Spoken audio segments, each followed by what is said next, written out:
Alright, this is the final part. I'll talk for maybe 10, 15 minutes. I'm done here, guys. I'm supposed to get more burrito. I'm hungry. It's not that big of a burrito. It's not big, see? It's only like that big. It's not that big. The burrito. Yeah. After this, I'm going to take my shower, upload this video, and I'm going to enjoy the show with you guys. Get my beer and smokes.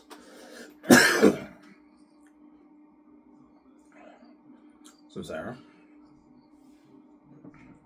So that's where she's going to cry. Yeah, she doesn't want to miss out on this life. She wants to be with me.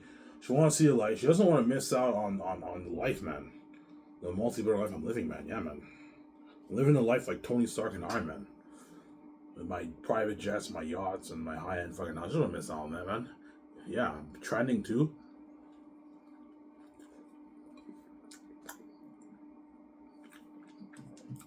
She also has career goals. She wants to do rebudget movies. She doesn't want to do shitty movies in Hollywood.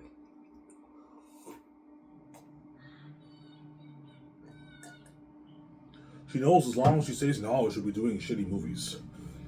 She wants to do rebudget movies with me, yeah. That's why she cries. And she sees how she wants to see the light. She's crazy.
Yeah.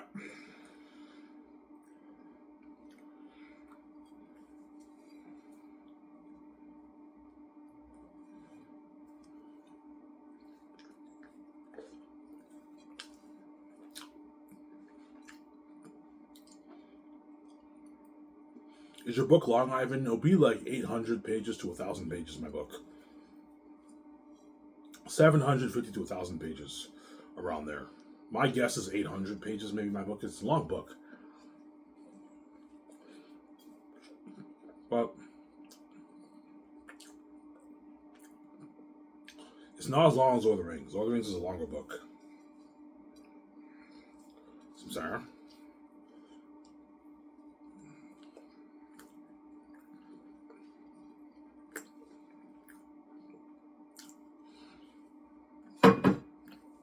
Now I'm full.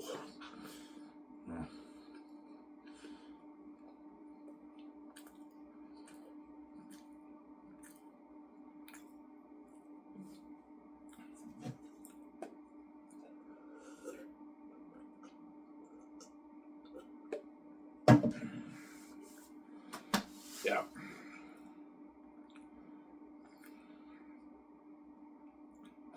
So what's your story about, Ivan? You pretty much have like a Clash of Kings. You know how George R. R. Martin has a book called Clash of Kings? Well, my book, a good title for Volume 3 is also Clash of Kings.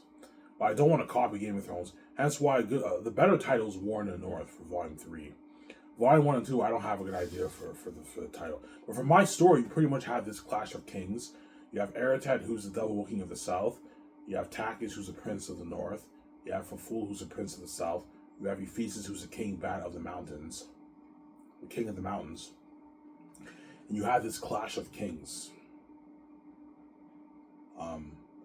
Royalty in the north versus royalty in the south. You have this clash of kings. And there's a deeper plot behind all that, which I don't want to say. I don't want to spoil the story for you. That's pretty much the story. You have this clash of kings.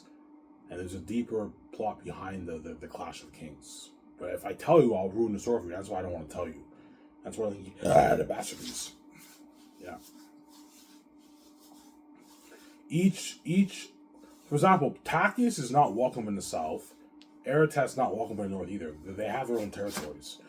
Hence why you have this war in the Blood Valley, which is the bridge between North and South. A lot of wars have been fought there because both all members of the royal blood are not welcome in each other's territory.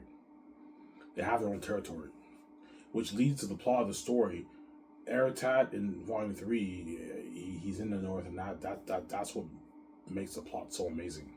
I wrote a masterpiece. I'm not saying wolves have never been in the North. Wolves have been in the North, obviously. The Zanes have been in the South a few times, but like the moment the moment a Northern's in the South, they can get killed because they're not welcome in the South. And Takis ends up leaving the walls. He ends up in the South. Hence why looking at an amazing story, a masterpiece that I wrote. Obviously. Eretat's not welcome in Takis' kingdom. And Takis is not welcome in Eretat's kingdom either. Obviously. And he ends up leaving the walls, which leads to the plot of the story. That's looking at a masterpiece of a story that I wrote. Yeah. So, Ivan, what do the ravens symbolize? The ravens symbolize evil.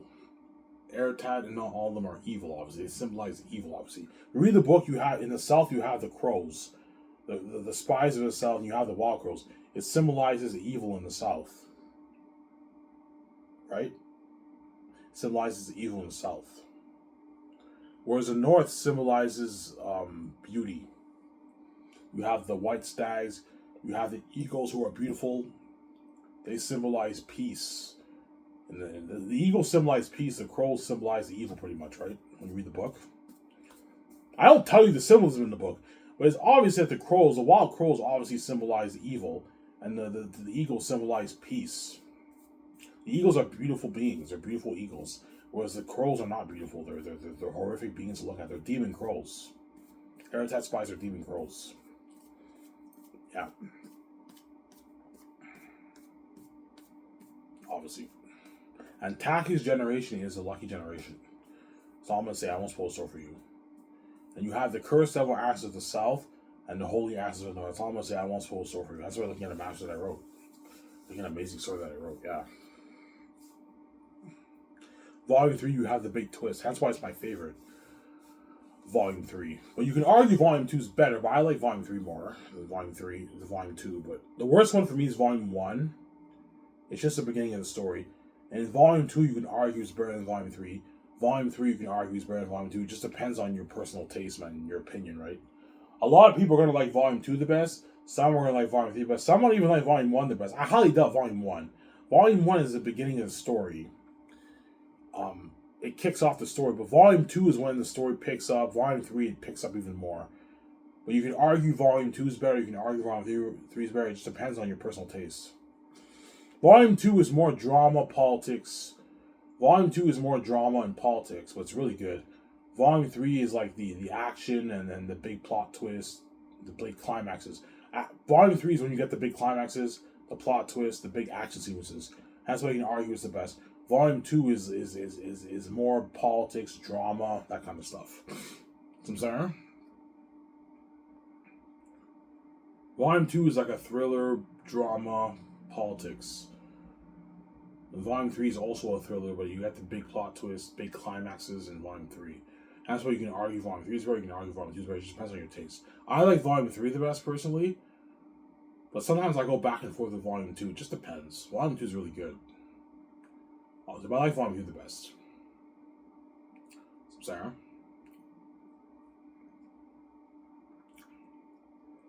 Yeah.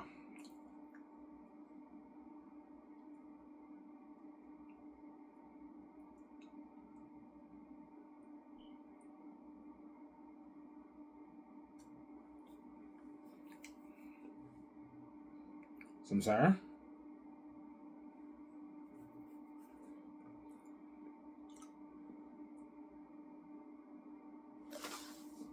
I'll talk for another maybe 5 minutes. I'm done here, guys. I made an hour and like 40 minutes video for you guys. That's good enough. Sorry. I made like an hour and like, I don't know, about an hour and 25 minute video for you guys. That's good enough. Joy show with you guys. After that, I'm going to watch Probably Rings of Power.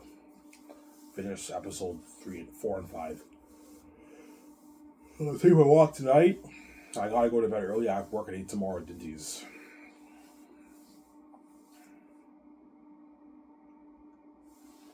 Yeah. Do I work at 8 tomorrow? I have to check my schedule. Double check.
Yeah.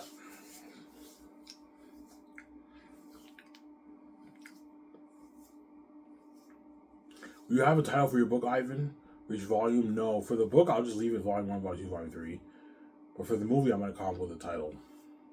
My idea for volume 3 is Warren and North. Volume 2, volume 1, I don't know yet. I have to think about it. But Warren and North is my idea for volume 3. That's my idea for volume 3, Warren and North. A sick title on it, yeah. Obviously.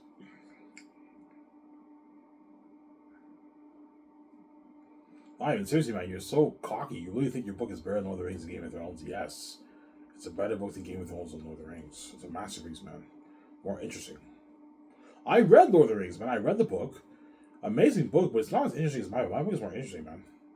I'm going to give you a heads up, though.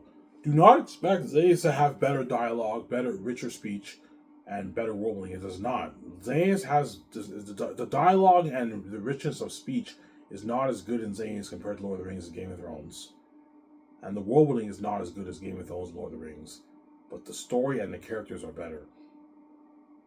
And if you can have amazing characters in your story and tell an amazing story, if you focus more on character and story, you're going to get a better book than a book that focuses more on world building than characters and all that stuff and richness of speech. J.R.R. Tolkien focuses on the richness of the speech and the world building, but he doesn't focus on characters and story as much. He's all about world building. No, he focuses on story. But if you focus on world building more than characters, your book won't be as good. Characters are very important. They're the lifeblood of your story, the characters.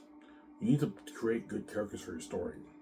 And my characters in my book are top notch. They're very well developed. They're good characters.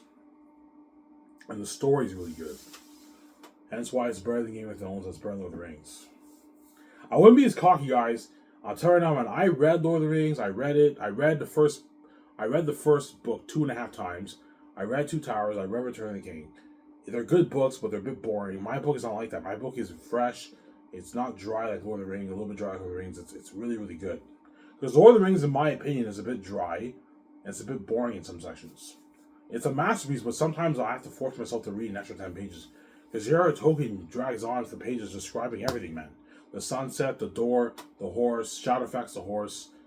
You know what I'm saying? The sunset. I'm like, man, how many pages are you gonna go on for describing the sunset and the trees and the grass? Like, get to the point and focus on the characters. In my book, I get to the point. I focus on the characters. I don't waste time dumping you with a bunch of world building, dumping you with info dumps. I don't do that. I know if I do that, I can bore you guys. Where Jared Tolkien, he does that. That's why some people, they see his book as a little bit boring. Even though it's a masterpiece, it's a bit boring. Whereas my book is top notch. It's not like that. You know what I'm saying? It's a masterpiece. It's the best fantasy novel ever written. You guys will see what I mean when you read my book. I wrote a masterpiece. You know what I'm saying?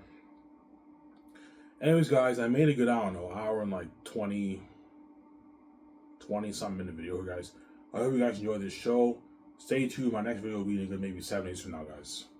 So I was signing off. Please hope you guys enjoyed this show. Peace out, guys. Bye.